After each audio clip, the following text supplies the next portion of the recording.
아버지, 이 시간 빈손으로 돌려보내지 않으시는 주님이라는 제목으로 하나님의 말씀을 나누려고 합니다.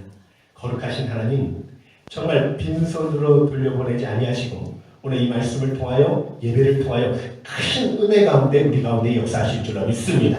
하나님, 말씀으로 우리의 심령을 만져 주옵소서. 정말 말씀을 받는 마음이 옥토가 되게 하여 주시옵소서. 우리의 삶에 그대로 적용하고 결단하고 순종할 수 있도록 우리에게 힘과 은혜를 베풀어 주시옵소서. 하나님 정말 사모합니다. 폭포수 같은 은혜를 허락하여 주옵시고 하나님의 말씀을 가감하지 않고 함께 증거할 수 있도록 저를 붙들어 주옵시고 무엇보다도 마치는 시간까지 하나님의 시종을 주관하여 주셔서 정말 은혜 위에 은혜의 시간이 되게 하여 주시옵소서. 모든 걸 주님 앞에 의탁하오며 예수님의 이름으로 기도드리옵나이다. 아멘. 우리 옆에 분한테 한번 인사하겠습니다. 오늘 큰 은혜 받으십시오. 참 잘 오셨습니다. 예, 사랑합니다. 한번 할게요. 사랑합니다. 예. 잘 지내셨습니까? 한 주간? 예, 주님의 은혜 가운데 예는 제가 오늘 여러분을 축복할게요. 제가 금요일날 말씀을 드렸죠. 축복, 복을 빌라는 거죠. 네. 하나님이 축복한다는 건 아니고요. 우리는 이제 관례상 그렇게 많이 써요. 근데 엄밀히 말하면 하나님은 우리가 축복할 때 복을 내려주시고, 그러니까 복의 근원이시고 복을 주시는 분은 하나님이시고요. 우리는 뭐 하는 겁니까? 축복을 하는 거예요. 오늘 예배 3호에서 나오신 여러분에게 하나님의 그 평강, 여러분의 마음을 주장하시고 또 위로와 힘을 주시기를 주의 이름으로 축복합니다. 오늘 말씀 너무 유명한 말씀 중에 하나예요. 7병이어인데 근데 좀 또 잘 들어보지 못한 말씀입니다. 왜냐하면 5병이어 말씀을 많이 들어봤거든요. 예수님께서 보리떡 7개와 물고기 2마리로 4,000먹을 먹이신 그런 기적의 사건이에요. 보리떡 5개와 물고기 2마리로 5,000명을 먹였던 5병이어 기적과 굉장히 유사하지 않습니까? 많이 혼동을 하는 거예요. 근데 전혀 다른 사건이에요. 왜냐하면 5병이어는 갈릴리 베세다 들판에서 일어난 사건이고요. 오늘 7병이어는 이방 땅 데가볼리 지방에서 베푸신 하나님의 기적이었다 말씀입니다. 대상이 다르다는 거예요. 5병이어는요 유대인들이 대상이고요. 이 7병이어는 이방인들이 대상이다. 떡이 개수도 보십시오. 5병이어는 정말 떡이 5개지만 7병이어 떡이 7개 아닙니까? 먹은 사람의 숫자를 봐도요. 5병이어는 남자만 5,000명이에요. 자, 7병이 몇 명입니까? 남자만 4,000명. 먹고 남은 조각도 다르죠. 5병이어는 12강줄이. 오늘 뭐라고 말씀하죠? 7강줄이. 그러니까 전혀 다른 사건이에요.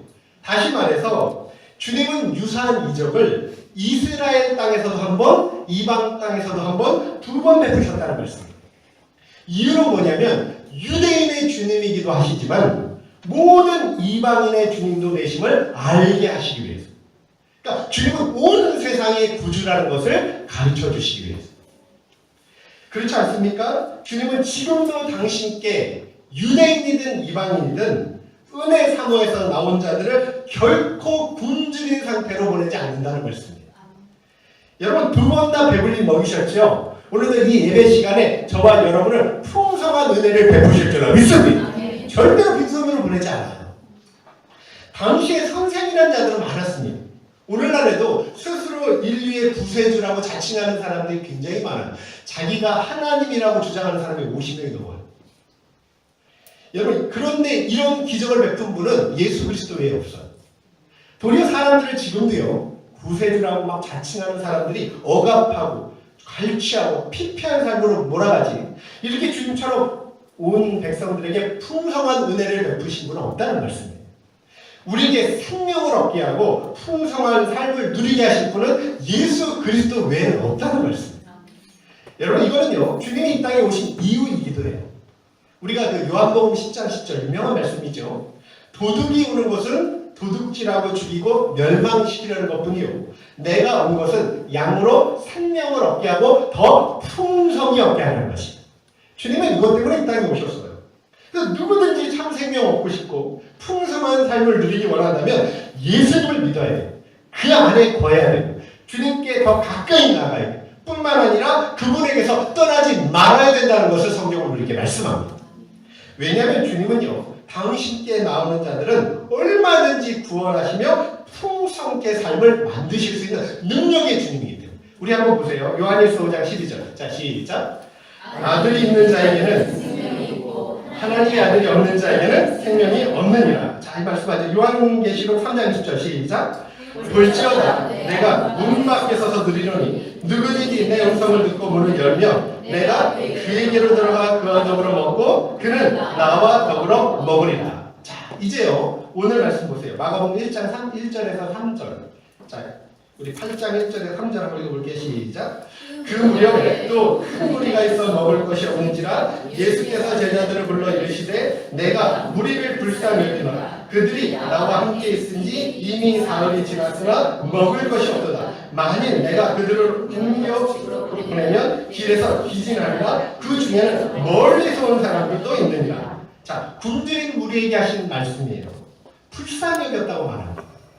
예전에 베세다 들판에 모인 유대인들도 불쌍히 여겼지만 지금 대가볼리 이방인 지역에 이방인들도 똑같이 불쌍히 여겼다는 말씀이에요. 전통적으로 유대인들은요 이방인들에게 적개심을 두고요. 우리 예수님도 유대인이었습니다. 여러분 이방인들을 부정하게 생각하면서 상종하지도 않고요 지옥의 땔감으로 생각했던 사람이에요. 제자도 마찬가지입니다. 그런 상황과 환경 속에서 자라났어요. 오직 예수님만 유대인과 이방인을 차별하지 않습니다. 왜냐하면 온 세상의 구주가 되시기 때문에. 우리는 엄밀히 말하면 이방인 아닙니까? 그죠? 우리가 주님의 은혜와 믿음으로 말미암아 아브라함의 영적 후손이 되었지 우리는 이방인들입니다. 그래서 이스라엘이 베푸신 은혜와 이방인들에게 베푸신 은혜가 동일한 것처럼 우리에게도 오늘 예배 시간에 풍성한 은혜를 베풀어 주실 것을 믿습니다. 여러분 주님이 제자들한테 그들이 나와 함께 있은지 이미 사흘임에 먹을 것이 없다 그랬어요. 사흘 동안 복음의 진리를 가르쳤다는 거예요. 주님이. 말씀을 사모하며 배고픈 줄도 모르고 주님의 말씀을 들었다는 거예요. 이 말씀 듣기 위해 사흘을 머물렀어요. 한번 생각해 보세요. 목마른 배고픈 변변한 잠자리도 없이요.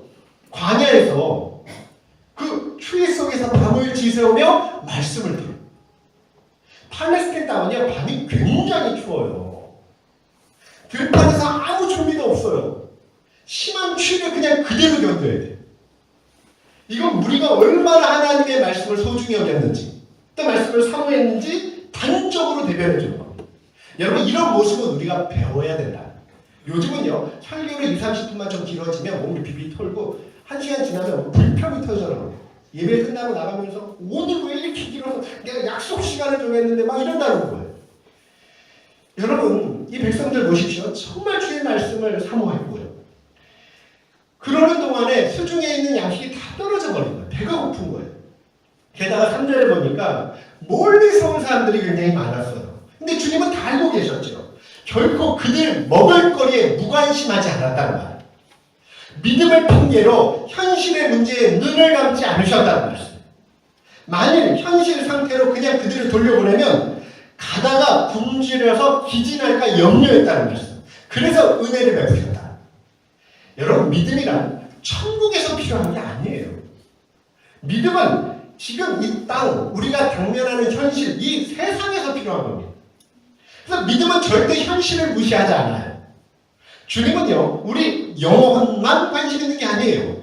우리의 몸에 관심이 있어요. 우리 육체에 관심이 있습니다.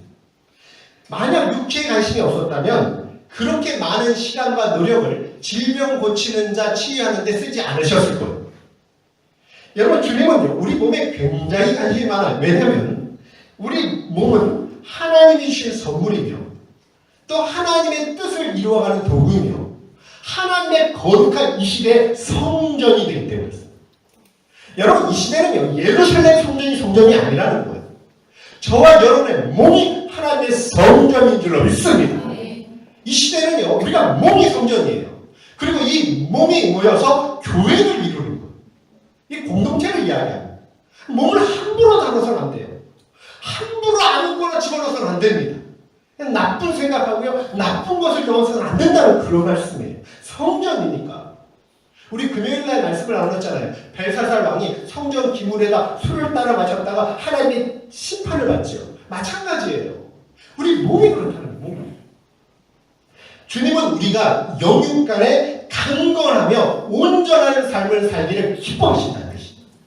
여러분 이 말씀을 보면요. 하나님이 우리의 형편을 얼마나 세밀히 관찰하는지 참 위로가 돼요. 왜냐하면 다 알고 계셔요. 그죠? 뭐 멀리서 오는 사람 한 사람을 지금 남자만 4,000명인데 인원은 굉장히 많죠? 한 15,000에서 2만 명 될 거예요. 아이들, 여자들 다 포함해요.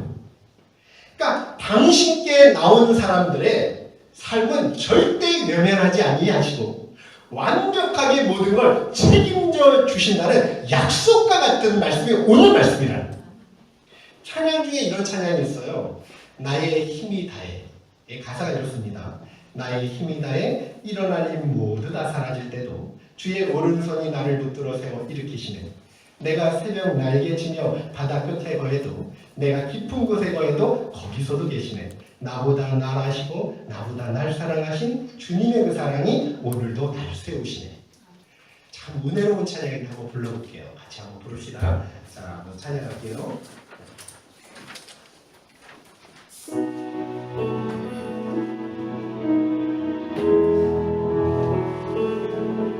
나의 힘이 다해 일어날 모두 다 사라질 때도 주의 오른손이 나를 붙들어 세워 일으키시네.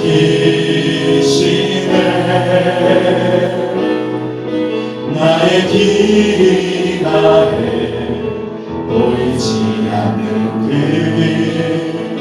끝에 설 때도 주의 오른손이 나를 붙들어 세워 인도하시네. 내가 새벽 날개치며 바다 끝에 거해도 내가 깊은 곳에 거해도 거기서 또 계시네. 나보다 날 아시고 나보다 날 사랑하신 주님의 그 사랑이 오늘도 날 세우네. 나보다 날 아시고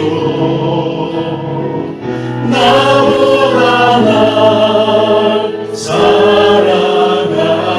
사랑하신 주님의 그 사랑이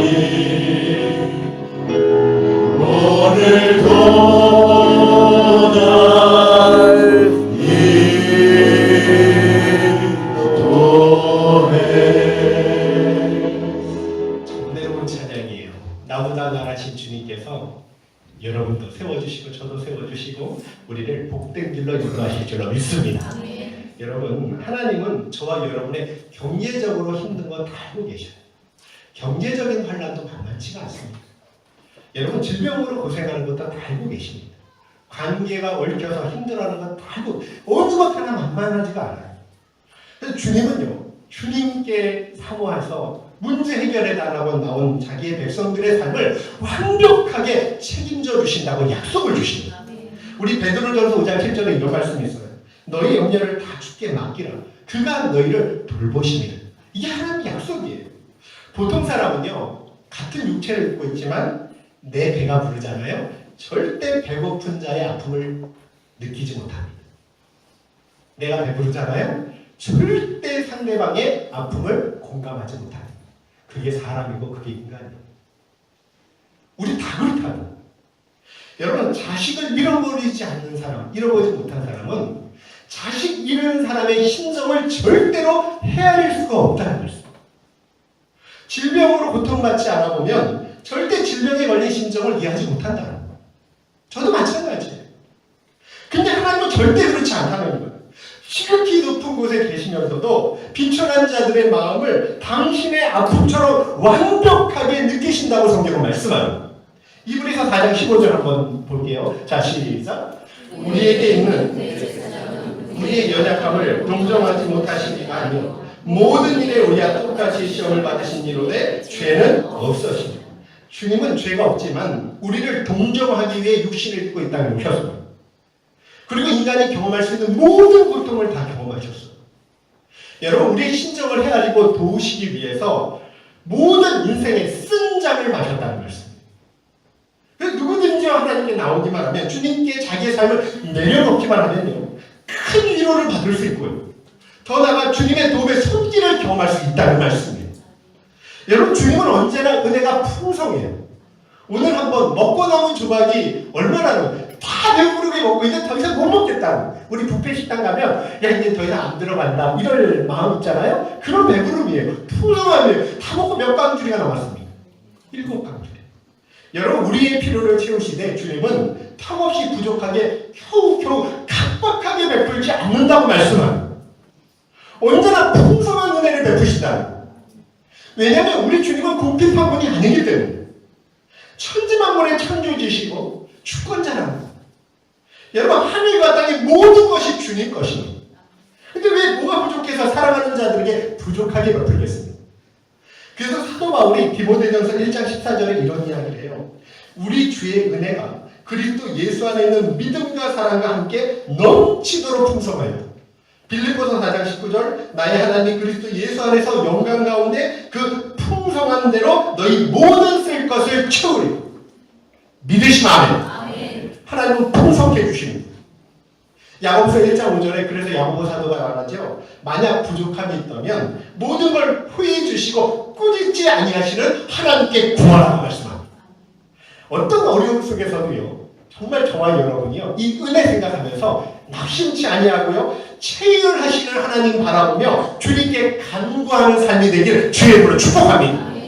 여러분, 오늘 읽다가 내일 아구비에 던져지는 들풀도 하나님께서 이렇게 입히시거든. 하물며 너희가 믿음이 작은 자들, 너희는 무엇을 먹을까 마실까 구하지 말며 근심하지 마라. 이 모든 것은 세상 백성이 구하는 것이라 너희 아버지께서 이런 것이 너희에게 있어야 될 줄을 아십니다. 하나님은요, 도울 준비를 끝냈어요. 다 마쳤습니다. 그 사랑 많으신 주님이 왜 간구하는 자들의 외침을 외면하겠습니까? 그럼에도 안타까운 거는요, 우리 너무나 자존심의 능력을 망각한다는 사실. 불신하게 빠져요. 안 그런 것 같죠? 마가복음 오늘 8장 4절 한번 읽어보실래요? 자, 시작.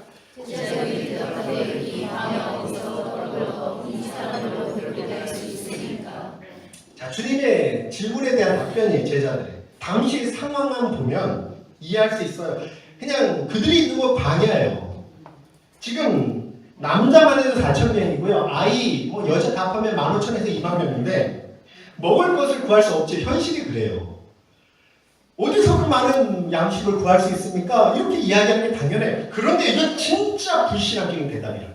왜냐하면 제자들은 불과 얼마 전에 베스다 들판에서 똑같은 상황에서 5명 이외의 기적을 체험한 사람들이에요. 보리떡 5개와 물고기 2마리로 신바람 나게 남자만 5,000명을 먹였고요. 자기들이 직접 떡을 떼어줬잖아요. 그런 경험 있는 사람들. 저도 생겨나는 은혜를, 신비를 체험했던 사람들이. 이런 기적에 참여한 제자들이요, 왜 또 이렇게 불신앙적인 답변을 했을까? 궁금하지 않습니까? 여러분, 주님의 능력을 그냥 곧 까먹으면 망각해서 그렇다. 그렇게 비슷한 상황만 와도요, 똑같이 믿음이 작용하지 못하고 똑같은 반응을 보인다. 우리 13절 오늘 뒤인데요. 읽진 않았지만 보세요. 시작. 그들을 떠나 다시. 자, 예수님이 이 7병이어 사건 이후에 제자들과 다시 배 건너편으로 옮겨가시는 내용인데요. 14절에 또 문제가 발생해요. 시작. 제자들이 떡 가져오기를 잊었음에 배 떡 한 개밖에 그들에게 짧은 항해지만 항해예요. 근데 도시락 챙겨온 걸 잊어버렸어요. 그래서 16절에 보니까 서로 의논합니다. 읽어보세요. 시작. 제자들이 수군거리기를 이는 우리에게 떡이 없습니다. 양시청에서 깜빡. 큰일 났다. 우리 어떻게 하면 좋아? 아니 다시 떡으로 인해서 걱정하는 지금 7병이요. 체험한 지 얼마 안 됐어요. 이런 제자들의 모습을 보시고 예수님 뭐라 그랬는지 한번 보세요. 17절 시작. 너희가 어찌 아직까지 너희들 또 떡 때문에 떡 아니 너희 깨닫지 못하느냐 그렇게 마음이 드냐 이런 마음이었을 거예요. 떡 얘기만 하지 마.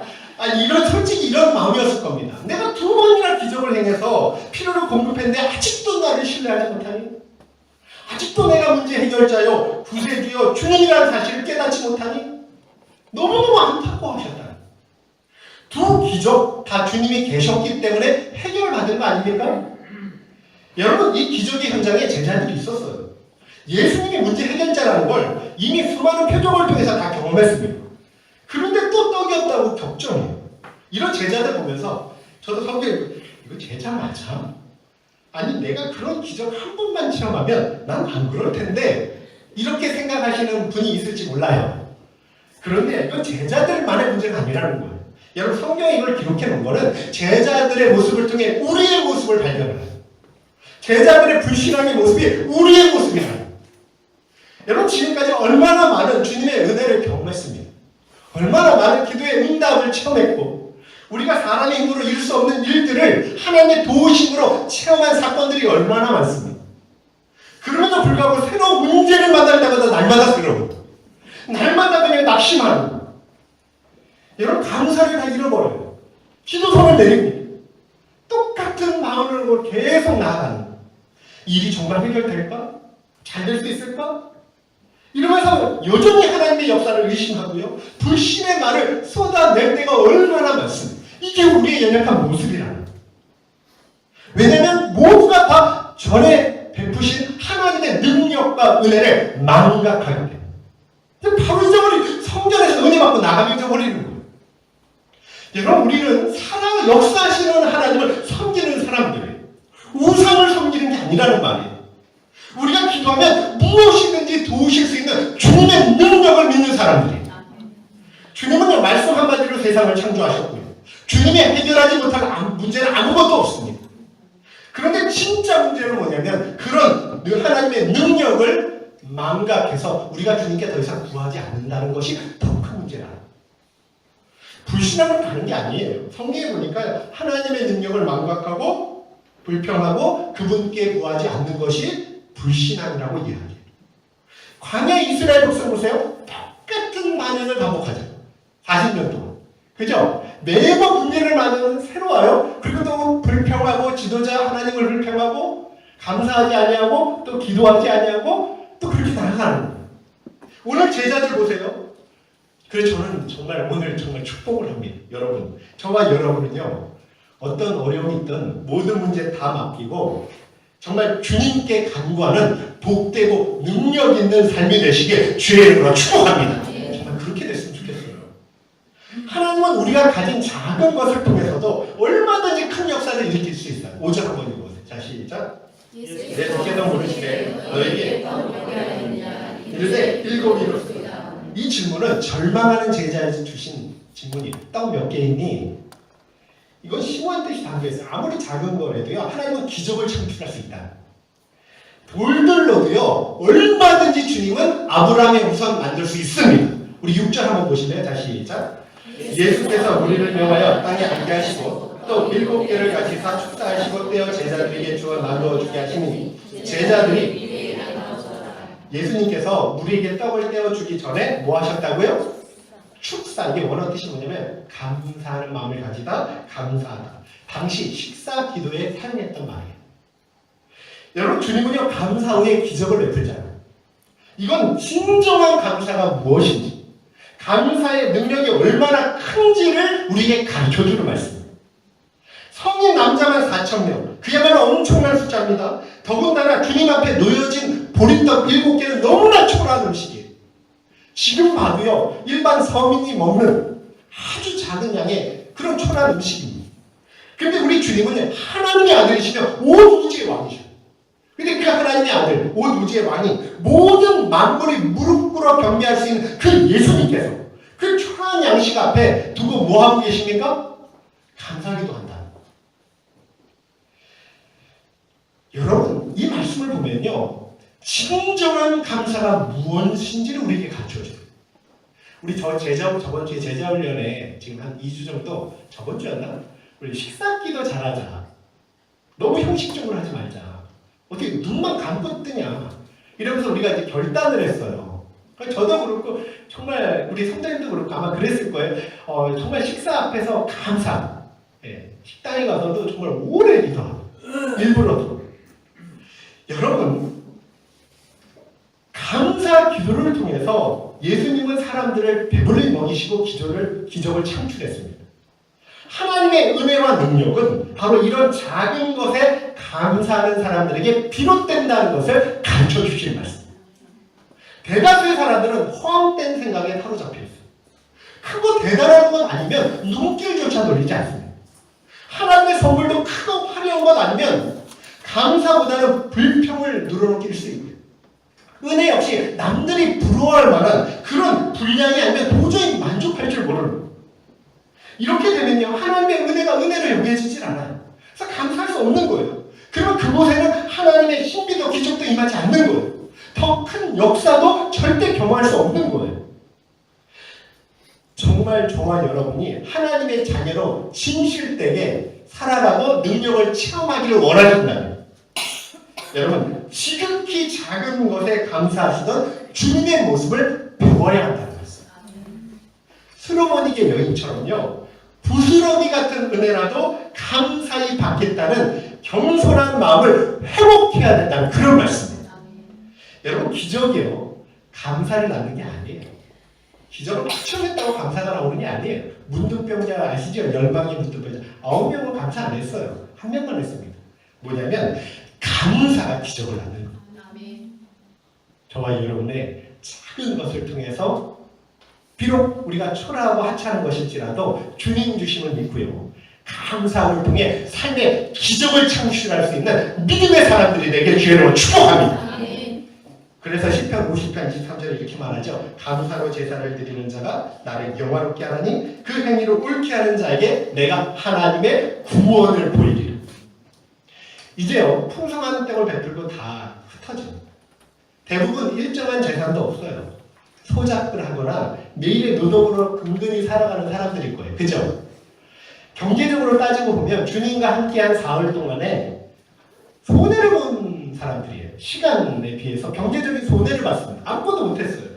근데 정말 손해 봤습니까? 아니에요.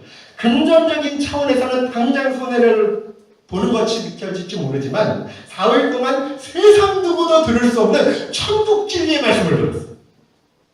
7명의 놀라운 기적도 체험하고 하나님의 영광을 보았습니다. 뿐만 아니라 평생 살면서 배우지 못할 진리를 배우고요, 그 누구도 받지 못한 은혜와 능력을 체험했다는 말씀입니다. 여러분, 이렇게 주님과 함께하는 사람은 반드시 세상이 줄 수 없는, 아니 세상이 주고도 바꿀 수 없는 귀한 은혜와 축복을 받는다는 그런 말씀이에요. 하나님은 언제나 지금도 당신을 찾는 사람들을 빈손으로 돌려보내지 않습니다. 이걸 믿어야 된다. 예배 가운데 사모하여 나올 때 이 믿음으로 나와야 된다. 절대로 빈손으로 보내지 않습니다. 여러분, 성도님 중에 주일 성수를 위해서 가게문을 다지시는 분이 있어요. 그거 되게 믿음이 필요하거든요. 주일날 장사가 원래 좀 잘 되잖아요. 그죠? 주님은요, 그 믿음 보시고요, 비교도 할 수 없는 영적인 은혜와 물질적인 복도 갚아주실 줄로 믿습니다. 주일날 못한 거 평일날 2배로 몇 배로 갚아주실 줄로 믿습니다. 그 믿음 아니면 못 닫아요. 출애굽기 23장 25절 한번 보세요. 읽어볼게요. 자, 시작. 네, 하나님, 그리하면 여호와가 너희의 양식과 물의 복을 내리고 너희 중에서 병을 치하리라. 자, 현대인들은 소위 시테크라는 말을 씁니다. 시간은 고통이다. 어찌 그 귀중한 시간을 한가롭게 교회에서 보내냐? 어떻게 하나님과 보내냐? 어리석은 일이다. 이건 진짜 안타까운 말이에요. 오늘 말씀에 꼭 기억하십시오. 주님과 함께 했던 무리들이 받았던 은혜를 생각해요. 시간을 많이 가질수록 은혜를 많이 받았습니까? 적게 받았습니까? 여러분, 그럼 자주 주님께 찾아가야 되고 많은 시간을 하나님과 함께 보내야 되고 주님을 가까이 하면 기필코 세상이 줄 수 없는 영적인 은혜와 세상의 복도, 일반 은총도 저와 여러분에게 큰 은혜로 베푸실 줄로 믿습니다. 이런 마음으로 주님께 나가기로 합니다. 그런 복된 성도님이 정말 저와 여러분이 되었으면 좋겠습니다. 주님은 오늘도 자기에게 나오는 사람들의 모든 삶을 완벽하게 지켜주시고 책임져 주실 줄로 믿습니다. 오늘도 이 마음을 가지고 섬겼으면 좋겠습니다. 한 번을 기도하러 나와도요, 이 마음으로 나오시면 절대로 빈손으로 돌려보내지 않습니다. 하나님의 약속이라니까 성경을 다 읽어보세요. 빈손으로 돌려볼 적 없어요. 이런 마음으로 또 찬양하고 기도했으면 좋겠습니다. 우리 같이 제가 같이 일어나셔서 찬양하고 기도합니다.